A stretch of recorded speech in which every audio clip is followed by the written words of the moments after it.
Hi, I'm Hannah, the creator of Naturalish Life, and today I'm going to read my essay, The Thin Place.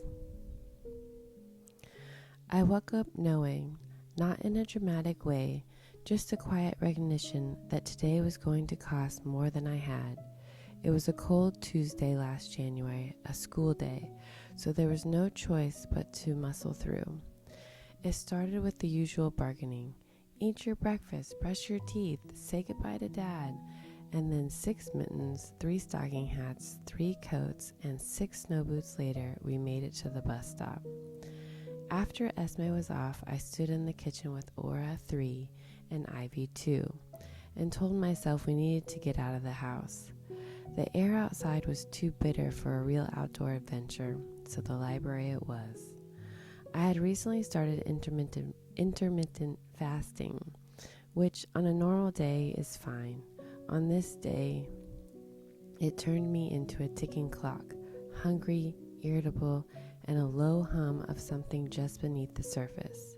The alternative was cabin fever with toddlers, so onward we went. Story time was sweet. 20 toddlers and their parents packed into a cramped meeting room, all that small body warmth and noise. When it was over, they scattered into the children's section and mine scattered with them. Except mine kept going, past the picture books, past the easy readers, into the adult shelves where they played hide and seek between the stacks and laughed in the loud way that echoes. Both of them had stripped off their boots and socks somewhere in the chaos of storytime dancing. My face was getting hot. I was lightheaded from fasting. I was trying to shush them without making a scene, scanning between the shelves for 2 barefoot toddlers. Then I heard her voice. She had found them. I knew that particular librarian. This wasn't the first time she'd called my kids out for being kids in the library. I turned around. "It's a little cold to be running around with no shoes," she said. She was talking to my 2-year-old. I knew she was talking to me. I smiled a half-hearted thing, then I swooped them up while they were distracted, bribing them with promises of sweets as I wrangled them back into their layers. Coats, hats, mittens, boots. Mine too. 3 tote bags of 20 children's books I had checked out. I don't know why I do that to myself. And a backpack, of course, filled to the max. Extra clothes, water bottles, snacks, everything. I looked like a packing mule carrying both of them to make sure we actually reached the door. We crossed the threshold.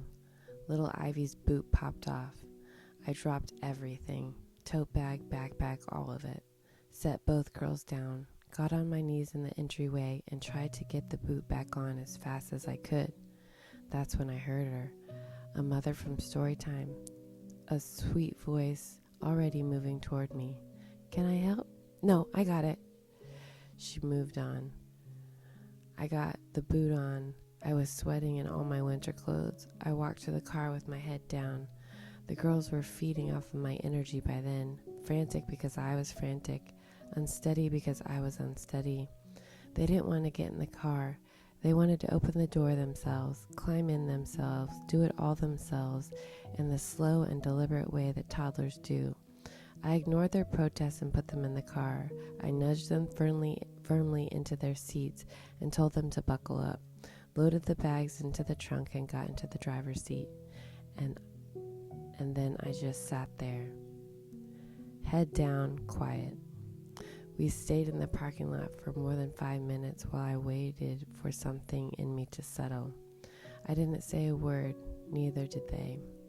What I kept coming back to was the woman, the one who only wanted to help. She'd been exactly where I was before. I could see it in the way she moved toward me, carefully, cautious, and I snapped at her. Not because she did anything wrong, because I had nothing left, and kindness arrived at the worst possible second, and the performance had cracked. When the wave pulls back. I call it the thin place. My life moves in waves, and it has been like this for as long as I can remember. There are days when I ride them easily, days when I'm genuinely crushing it. The girls play independently. I move back and forth between working and mothering without missing a beat. The house is manageable, maybe even clean. Laundry done and folded, meals coming together easily. Those days exist. They're real. The other end of the wave is the thin place. It isn't about the logistics of the day. It's a different kind of wave entirely. The feeling of my tolerance for other people, for noise, for being perceived, wearing down to almost nothing. A librarian's comment isn't just a comment. A stranger's kindness isn't just kindness. Everything lands too hard, too directly, because there's no layer left to absorb it. On the thin place days, even the small things cost something. There's a man named David who works in the nature park where I walk. I don't know much about him beyond his name, his job, and the fact that he has a genuine smile, and something about his voice feels like talking to a dad. On a normal day, I stop, we chat, it's easy, it grounds me a little. On thin place days, it takes everything I have to say hi and keep moving. And underneath is this quiet dread that he might want to talk. The other dog owners on the path, parents at school drop-off, the wave and smile across the parking lot, all of it becomes something I have to gear up for rather than something that just happens. I don't want to be rude, I just want to be invisible for a little while. Before kids, I could be. I'd cancel, I'd reroute, I'd go quiet until the wave passed. Now the wave passes through a full day of people who need things from me, and I move through it performing. That's the part that exhausts me the most. Not the demands themselves, but the act. The performance of the on version of myself layered over the reality of where I actually am. I smile at drop-off, I nod at the library counter, I hold things together in public, and all that holding is what costs the most. The recovery window that no longer exists. The thin place has always been part of me since I was a child. The easy parts don't last forever, neither do the hard ones. I emerge. I always emerge. I didn't always know that though. There was a time I thought I was falling into depression. It was only through the years of writing in my journals, watching my own thoughts, that I started to see a pattern. Now I don't fight it or hold on to it either. I just write it. What's different now is the recovery. Before kids, I could close the door on the world and do something with no meaningful output. Paint something nobody would see, read without it being productive, walk without a destination. The doing was the point. That's what filled me back up. Motherhood didn't exactly take that away. It just made everything count for something. There's no purposelessness that belongs only to me anymore. Even at 4:45 a.m., even the 4:45 a.m. quiet has an agenda. I've learned to bake it into my days with my girls, hikes with no set time to come home, afternoons in the backyard that stretch until someone's stomach decides it's time to go in. It's there, it just looks different. For a while, I thought the problem was outside of me. My kids need more independence, more discipline. I need to stop doing things for them that they could do themselves. And maybe some of that is true, but when I really sit with it, I know that's looking outside to fix something inside. My children don't cause the thin place.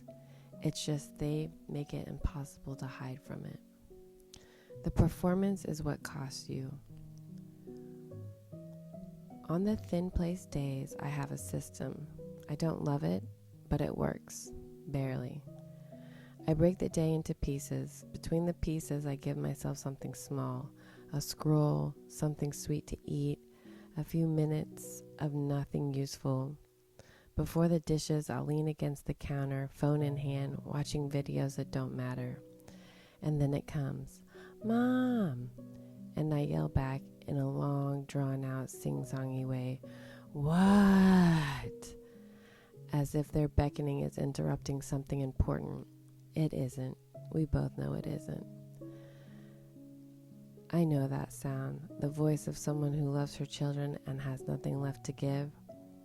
Eventually the scroll tips into disgust, and I use that disgust as fuel to get up and do the next thing. Make dinner, fold laundry, keep moving until the next collapse. The system doesn't work. The system works until it doesn't, and when it doesn't, the thin place takes the wheel. I think the creators of Bluey know something about the thin place because they wrote the perfect episode for this exact moment. How a cartoon dog taught my kids to give me space.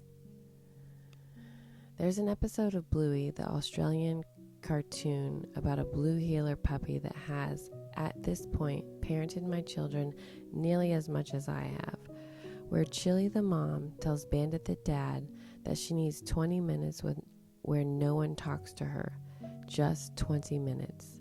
Bandit spends the entire episode doing whatever it takes to protect that window, holding off the kids, redirecting, absorbing the chaos so that Chili doesn't have to.